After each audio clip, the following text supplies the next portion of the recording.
Indian cricketer Dhoni की वजह से नाम है, कभी जितेंद्र सिंह के नाम से भी रांची जाना जाएगा। मैं बार बार कहूँगा कि जितेंद्र सिंह जैसे लोगों को राजनीति में होना बहुत ज़रूरी है और सरकार में होना बहुत ज़रूरी है। अगर ऐसे लोग आ जाएंगे तो जो बगैर सरकार में रह करके सरकार का काम पूरा करते हैं, अगर वो सरकार में आ जाएंगे तो सोचिए इस राजधानी का हाल क्या होगा और जनता का हाल क्या होगा। एकदम खुशनुमा माहौल हो जाएगा। फिर यहाँ पे क्राइम रेट घट जाएगा, बेरोजगारी घट जाएगी, खेल में तरक्की हो जाएगी। जितने भी लोग आपस में मतभेद भी जीते हैं, जितेंद्र सिंह जैसे लोग आ जाएंगे तो वो मतभेद भी खत्म हो जाएगा। सिर्फ तरक्की तरक्की और तरक्की दिखाई देगी और एक ही नाम गूंजेगा, वो है जितेंद्र सिंह का नाम गूंजेगा। अगर वो सरकार में आते तो हमें उम्मीद है कि रांची का दशा और दिशा दोनों अलग हो जाएगा। जितेंद्र भाई को मैं फिर एक बार इस चैनल के माध्यम से मैं बधाई दे रहा हूँ। उन्होंने अन्य समाज के लिए, अन्य वर्गों के लिए काम तो किया ही है और करते रहते हैं, मगर दिव्यांगों के लिए उनके हृदय में स्पेशल जगह है। चाहे वो क्रिकेट के मामले में हो या कोई सोशल एक्टिविटी के मामले में, हर जगह उनका कंट्रीब्यूट भी रहता है और वो खुद से उसमें हिस्सा लेते हैं। ऐसा नहीं कि पैसा दे दिया या स्पॉन्सर कर दिया, ऐसा नहीं। वहाँ वो चल के जाते हैं और काम करते हैं। बहुत अच्छा उन्होंने अगर वादा किया है तो समझिए ये वादा पूरा होगा। 60,000 तो 6 महीने में बोला है। मैं कहता हूँ साल भर अगर वो रह गए तो 1,00,000-2 लाख का रोजगार वो खड़ा कर देंगे, इतना वो कैपेसिटी भी रखते हैं।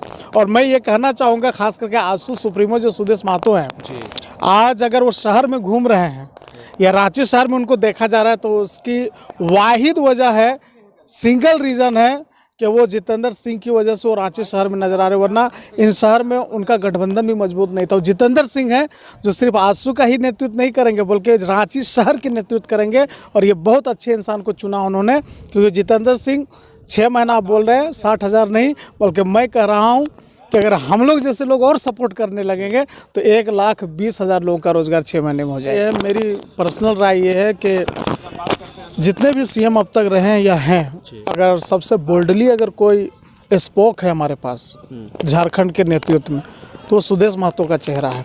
यंग भी हैं और उनके अंदर ये क्वालिटी भी है कि वो झारखंड का नेतृत्व कर सकते हैं। क्या लगता है विकास को गति मिलेगी इनसे? बहुत गति मिलेगी, बस जनता एक बार उनका साथ दे दे। जो डीआरडी फाउंडेशन के महासचिव हैं उनसे भी बातें करते हैं, चूँकि ये काफ़ी दिव्यांगों को लेकर के काफ़ी जो है आगे रहते हैं और कहीं ना कहीं उन्हें सपोर्ट करने का काम करते हैं। यहाँ पे जो आज यहाँ पे जो क्रिकेट टूर्नामेंट आज चल रहा है इसमें भी उन्होंने काफ़ी कंट्रीब्यूट किया है और कुछ चीज़ें अपनी तरफ से भी इन लोगों को देने का काम करेंगे। फिलहाल पूरी जानकारी इनसे लेंगे। फिलहाल हमारे साथ हैं और साथ साथ ये भी बता दें कि ये डॉक्टर साहब हमेशा समाज के लिए, दिव्यांगों से अलग हट के अगर हम बात करें तो समाज के लिए भी काफ़ी कंट्रीब्यूट का काम करते हैं, समाज सेवा करने का भी काम करते हैं, लोगों को सपोर्ट करने और लोगों की ज़िंदगी को एक सही मुकाम तक पहुंचाने और एक सही दिशा दिखाने का भी काम करते हैं। फिलहाल हमारे साथ हैं, उनसे बात करते हैं और जानते हैं कि आज इनकी क्या राय है। इन जो दिव्यांगों का मैच चल रहा है इसके बारे में क्या सोचते हैं, क्या कहते हैं।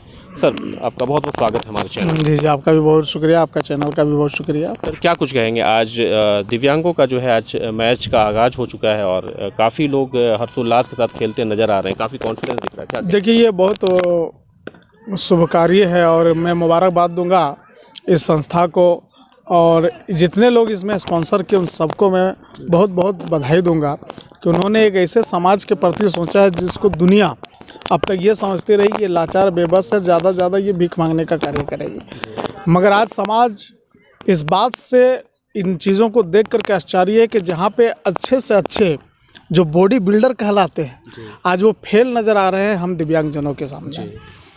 आज नेशनल हो, इंटरनेशनल हो या हम डोमेस्टिक एरिया में बात करें, स्टेट लेवल पे बात करें, आज दिव्यांगजनों ने वो पायदान को हासिल किया है कि आप देख सकते हैं कि बाउंड्री से बाहर जिस तरह से बॉल जा रहा है और जिस तरह बैटिंग हो रही है, जिस तरह एम्पायरिंग हो रही है, आप इससे अंदाज़ा लगाइए कि दिव्यांगजनों के अंदर हौसले की कमी नहीं है।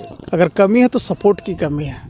इसलिए मैं तमाम आप जैसे लोगों को और समाज के लोगों को मैं यही कहूँगा कि दिव्यांगों के प्रति वो जागरूक रहें।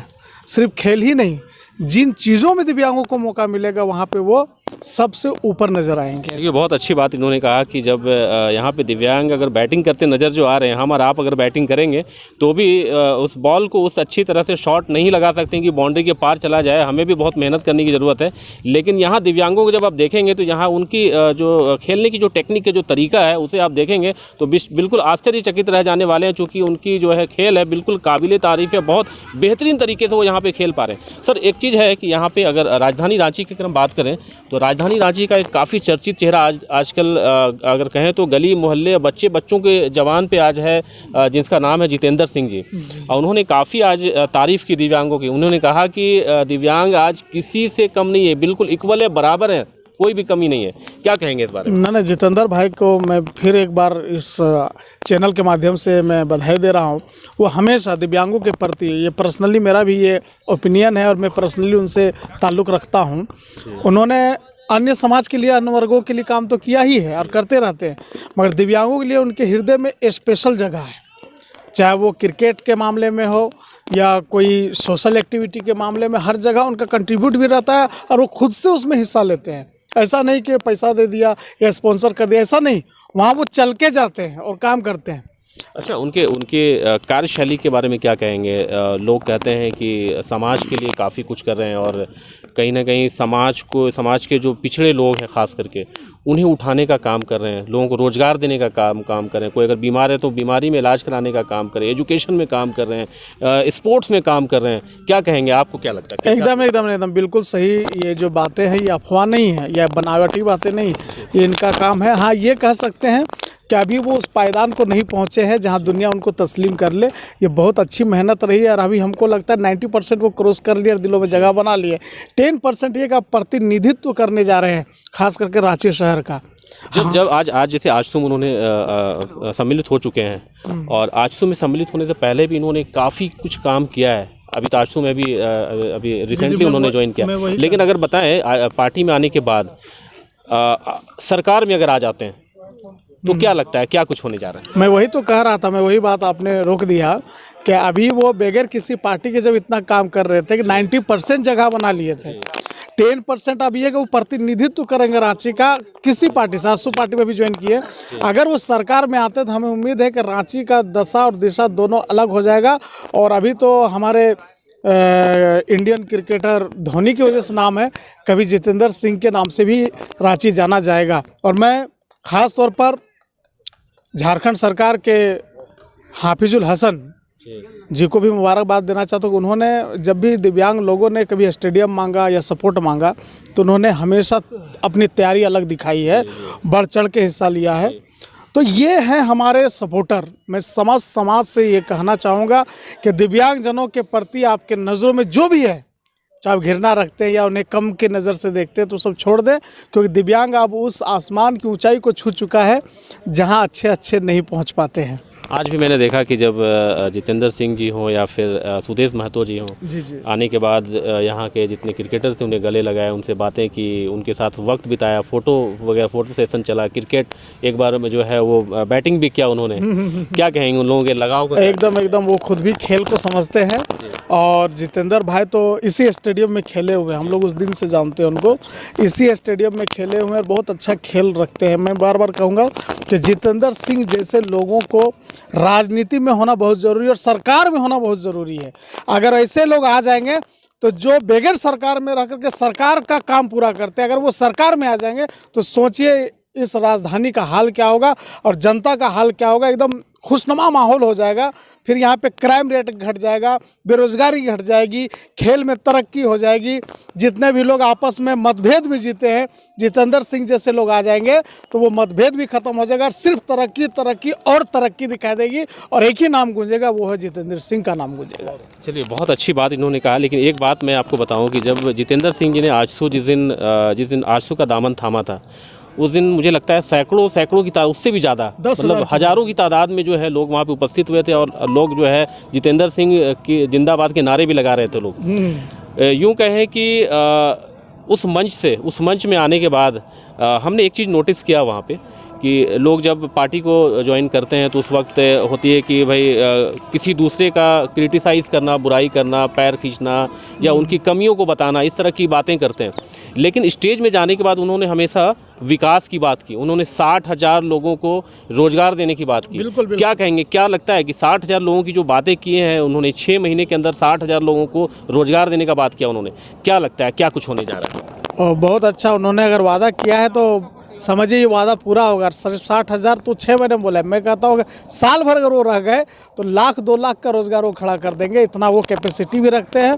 और मैं ये कहना चाहूँगा खास करके आजसू सुप्रीमो जो सुदेश महतो हैं, आज अगर वो शहर में घूम रहे हैं या रांची शहर में उनको देखा जा रहा है, तो उसकी वाहिद वजह है, सिंगल रीज़न है कि वो जितेंद्र सिंह की वजह से वो रांची शहर में नज़र आ रहे, वरना इन शहर में उनका गठबंधन भी मजबूत नहीं था। वो जितेंद्र सिंह है जो सिर्फ आजसू का ही नेतृत्व नहीं करेंगे बल्कि रांची शहर की नेतृत्व करेंगे, और ये बहुत अच्छे इंसान को चुना उन्होंने, क्योंकि जितेंद्र सिंह 6 महीना आप बोल रहे हैं 60,000 नहीं, बल्कि मैं कह रहा हूँ कि अगर हम लोग जैसे लोग और सपोर्ट करने लगेंगे तो 1,20,000 लोगों का रोज़गार 6 महीने में हो जाएगा। चलिए, अगर आजसू की अगर हम बात करें और सुदेश महतो जो उनके सुप्रीमो उनकी बात ना करें तो बिल्कुल अलग सी बात होगी। फिलहाल अगर हम बात करें कि आज आजसू पार्टी में अगर बात करें तो कई सारे लोग, हर कम्युनिटी के लोग, हिंदू हो, मुस्लिम हो, बिल्कुल ईसाई हो, हर तरह के लोग जो है आज कहीं ना कहीं जुड़ते हुए नज़र आ रहे हैं, और कहीं ना कहीं आजसू एक तरह से आज मजबूत होता नज़र आ रहा है। क्या कहेंगे, क्या वजह ऐसी है कि लोग आज इस पार्टी की तरफ जो है आकर्षित हो रहे हैं, लोग जुड़ रहे हैं इसमें? क्या लगता है आपको? इसकी वजह यह है, मेरी पर्सनल राय ये है कि जितने भी सीएम अब तक रहे हैं या हैं, अगर सबसे बोल्डली अगर कोई स्पोक है हमारे पास झारखंड के नेतृत्व में, तो सुदेश महतो का चेहरा है। यंग भी हैं और उनके अंदर ये क्वालिटी भी है कि वो झारखंड का नेतृत्व कर सकते हैं। क्या लगता है, विकास को गति मिलेगी इनसे? बहुत गति मिलेगी, बस जनता एक बार उनका साथ दे दे, विकास को भरपूर गति मिलेगी, और वो इस लायक है कि वो लेके भी जाएंगे और बहुत मजबूती के साथ ले जाएंगे, क्योंकि जनता उन्हें तीसरा विकल्प और एक अलग नज़रिए से मुख्यमंत्री के रूप से देख रही है। अगर ये थोड़ी सी मेहनत और करे आजसू पार्टी मिल करके, मैं सिर्फ सुप्रीमो पर ये भार नहीं दूंगा बल्कि पूरा आजसू पार्टी अगर मेहनत करे झारखंड में, तो आने वाले दिन में सरकार उन्हीं की होगी और नेतृत्व उन्हीं का होगा। जितेंद्र सिंह जी के बारे में क्या सोचते हैं? बस मैं बहुत खूबसूरत चेहरा और अच्छा चेहरा और मजबूत चेहरा है, बल्कि सुदेश महतो का अगर कोई और कैंडिडेट जीते या हारे उससे मतलब नहीं, लेकिन जितेंद्र सिंह इसकी नेतृत्व भी संभालेंगे, जीत के भी आएंगे, और लोगों के दिलों में जितेंद्र सिंह राज करते हैं। चलिए, अंत में अगर हम बात करें कि आज जो मैच हो रहा है उसके बारे में थोड़ी बात कर लें। जिस तरह से मैच हो रहे हैं आज, कोविड-19 के बाद काफ़ी सारे लोग डिप्रेशन के शिकार होते नज़र आए, कई सारे लोगों ने सुसाइड कर लिया, कई सारे लोग जो है परेशान हैं, आज भी डिप्रेशन के शिकार हैं। लेकिन आज जब इन लोगों को जब देखते हैं, इन दिव्यांगों को देखते हैं, उनके अंदर कॉन्फिडेंस, विश्वास, एक खुशी के साथ जो हर्षोल्लास के साथ जो खेल रहे हैं आज, क्या कहेंगे, क्या लोगों को सीखना चाहिए? इनसे यही सीखना चाहिए, खास करके दिव्यांगजनों से तो ये सीखना चाहिए कि दिव्यांग को कुदरत ने 50% मार दिया है, और 50% में समझिए कि कितनी भावनाओं को दबा के जीना पड़ता है, लेकिन दिव्यांग कभी सुसाइड नहीं करता है। लेकिन जो 100% है वो तो डिप्रेशन लेकिन जो 100% दिव्यांग, हम दिव्यांगों की बात कर रहे हैं, जो 100% दिव्यांग है वो भी नहीं, जो 100% ठीक है, हाँ, मैं उनकी जो पूरी तरह से ठीक है, लेकिन वो कहीं ना कहीं उनकी सोच ऐसी कि डिप्रेशन में जा रहे हैं। वहीं जा रहा हूँ सर। ऐसा ही जो 100% हमारे पास दिव्यांग पाए जाते हैं, वो भी ज़िंदगी को आसान नहीं समझते, वो भी संघर्षशील होकर के उसको मजबूती के साथ पायदान तक पहुंचाते हैं और कोशिश करते हैं। उसका नतीजा ये है कि आज 40-70% के जो दिव्यांग खेल रहे हैं, ये नतीजा मैं तमाम नौजवान लड़के लड़कियां, औरत मर्द जो भी अगर इस वीडियो को देखें, तो मैं उनको यही मैसेज देना चाहूँगा कि आप लोग किसी चीज़ से डिप्रेस ना हो, मायूस ना हो। अगर एक दरवाज़ा बंद हुआ तो 100 दरवाजे खुलेंगे। आपके अंदर संघर्ष करने का वो क्षमता, फिजिकल वर्क कीजिए। अगर कुछ नहीं है तो खेल कूद में अपनी रुचि बढ़ाइए, मोबाइल से बाहर आइए, अपनी बुरी आदतों से बाहर आइए, समाज की सोच से बाहर आइए। आप एक डेवलपमेंट, आप चाहिए कि आपको धोनी बनना है, आपको सोचना आप विराट कोहली बने, आपको समझना अगर क्रिकेट जगत में, फुटबॉल में जाइए तो आज फुटबॉल में दिव्यांगों ने भी बहुत नाम रोशन किया। आज उसमें उसको देख करके आप आगे आइए। आप डिप्रेस मत होइए, सुसाइड मत कीजिए, क्योंकि अगर आप बेरोजगार हैं तो रोजगार का साधन भी है खेलकूद। आप अगर कोई तरह का कला रखते हैं, आर्टिस्ट है तो आर्टिस्ट में, सिंगिंग रखते हैं सिंगिंग में आइए। और कुछ नहीं तो आप भगवान को मानने वाले हों, अल्लाह के मानने वाले हों, आप पूजा पाठ में लीन हो जाइए, मगर सुसाइड और डिप्रेस होकर के अपनी ज़िंदगी को बर्बाद मत कीजिए, क्योंकि ज़िंदगी अनमोल है, एक ही बार है, दूसरी बार नहीं मिलेगी। इसलिए दिव्यांगों को देख के प्रेरणा लीजिए कि जब ये संघर्ष करके इतने ऊपर आ सकते हैं तो कुदरत ने आपको तो सही सलामत रखा है। आप मिट्टी भी काटेंगे तो उससे सोना निकलेगा। चलिए, बहुत बहुत शुक्रिया, बहुत अच्छी बातें कहा आपने। जी जी, धन्यवाद बहुत बहुत। तो ये हमारे साथ शमशेर राही जी थे। ये खुद जो है दिव्यांग है, लेकिन अगर हम बात करें तो जिस तरह से आज कोविड-19 के बाद काफ़ी सारी चीज़ें देखी जा रही हैं कि लोग डिप्रेशन और कई सारी चीज़ों के शिकार होते नज़र आ रहे हैं। कई सारे लोग सुसाइड और इन सब सारी चीज़ों के ऊपर भी के तरफ भी लोग चले जाते हैं। लेकिन अगर हम बात करें तो आज जिस तरह से यहाँ पे दिव्यांग खेलते हुए नज़र आ रहे हैं, अगर कहें तो इन लोगों से प्रेरणा लेने की ज़रूरत है, सीखने की ज़रूरत है, क्योंकि ये ज़िंदगी को एक नए नज़रिए के रूप से देखते हैं और बिल्कुल अपनी ज़िंदगी में खुश रहते हैं और दूसरों को भी खुश रखने की कोशिश करते हैं। तो फिलहाल अगर हम बात करें तो आप इन दिव्यांगों से सीखें और अपने घर, अपने समाज, आप सभी को लेकर के साथ चले और कहीं ना कहीं डिप्रेशन से निकलने की कोशिश करें। फिलहाल अगर हम बात करें तो समाज में एक अच्छी सोच की ज़रूरत है, क्योंकि आज जो जिन्हें अगर कहें अल्लाह कहें, भगवान कहें, ईश्वर कहें, आपको बहुत सारी नेमतों से उन्होंने नवाजा है, बहुत सारी नेमतें आपको दी। उस नेमतों को समझे और ज़िंदगी को एक अच्छे नज़रिए से देखें। ज़िंदगी में बहुत कुछ है जीने के लिए और करने के लिए। इन दिव्यांगों को देख करके आप सीख सकते हैं और ज़िंदगी में आगे बढ़ सकते हैं। फिलहाल देखते हैं कि इस मैच का आगाज़ हो चुका है और इसकी फाइनल में कौन पहुँचते हैं, कौन हारता है, कौन जीतता है। लेकिन इसमें सभी जीतने वाले, कोई अगर आगे नहीं भी बढ़ते हैं तो फिर भी जीत सबकी होने वाली है, क्योंकि ये सभी एक तरह से खेलने का काम कर रहे हैं और एक दूसरे को सहयोग कर रहे हैं। फिलहाल देखते हैं किस तरह से ये मैच पूरा होता है। फिलहाल देखने वाली बात होगी, लेकिन आप हमारे चैनल को इसी तरह से देखते रहें। फिर एक नए न्यूज़ के साथ आपके साथ फिर उपस्थित होंगे। तब तक के लिए जय हिंद।